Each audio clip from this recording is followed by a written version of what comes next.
মিরপুর টেস্টে জয় থেকে মাত্র 4 উইকেট দূরে বাংলাদেশ ক্রিকেট দল। আগামীকাল পঞ্চম দিনে আর মাত্র 4 উইকেট শিকার করলেই কাঙ্ক্ষিত জয় পেয়ে যাবে টাইগাররা। চতুর্থ দিনের খেলা শেষে আয়ারল্যান্ডকে 509 রানের টার্গেট তাড়ায় 6 উইকেট হারিয়ে 176 রান সংগ্রহ করেছে আয়ারল্যান্ড। 50 রান করে সাজঘরে ফিরেছেন হ্যারি টাকার, 34 রানে অপরাজিত আছেন কার্টিস ক্যাম্পার। প্রথম বাংলাদেশি হিসাবে ক্যারিয়ারের 100তম টেস্টে খেলতে নেমে বিশ্বের 12তম ক্রিকেটার হিসেবে সেঞ্চুরির নজির গড়েছেন মুশফিকুর রহিম।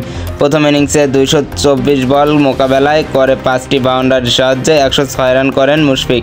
প্রথম ইনিংসে সেঞ্চুরি করেন জাতীয় দলের wicket keeper batsman Liton Kumar Das. তিনি 192 বলে 8টি 4 আর 4টি ছক্কার সাহায্যে 128 রান করেন। এই টেস্টে দুর্দান্ত ব্যাটিং করেছেন সাবেক অধিনায়ক মুমিনুল হক সৌরভ। তিনি প্রথম ইনিংসে 128 বলে 1 বাউন্ডারিতে 63 রান করেন। 107 বলে 3 4 আর 1 ছক্কার সাহায্যে 47 রান করেন মেহেদী হাসান মিরাজ। 35 ও 34 রান করেন দুই ওপেনার সাদমান ইসলাম অনিক ও মাহমুদুল হাসান জয়। এই তারকাদের ব্যাটিং নৈপুণ্য প্রথম ইনিংসে 476 রান করে বাংলাদেশ। জবাবে ব্যাটিংয়ে নেমে তাইজুল ইসলামের ঘূর্ণি বলে বিভ্রান্ত হয়ে 265 রানে অল আউট হয় আয়ারল্যান্ড।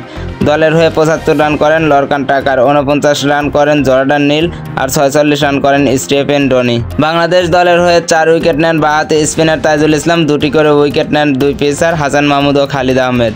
211 রানে এগিয়ে থেকে দ্বিতীয় ইনিংসে ব্যাটিংয়ে নেমে মুমিনুল হক সৌরভ 87, সাদমান ইসলাম অনিক 78, মাহমুদুল হাসান জয় 60 ও প্রথম ইনিংসে সেঞ্চুরি করা মুশফিকুর রহিমের 53 রানের অনবদ্য ব্যাটিংয়ে 4 উইকেটে 297 রান নিয়ে ইনিংস ঘোষণা করে বাংলাদেশ। জয়ের জন্য চতুর্থ ইনিংসে আয়ারল্যান্ডের লক্ষ্য দাঁড়ায় 509 রান। বিশাল টার্গেটে তাড়া করতে নেমে শনিবার চতুর্থ দিনে 6 উইকেট হারিয়ে 176 রান করেছে আয়ারল্যান্ড। প্রথম সারির 6 ব্যাটসম্যানকে হারিয়ে পরাজয়ের পথে আইরিশরা।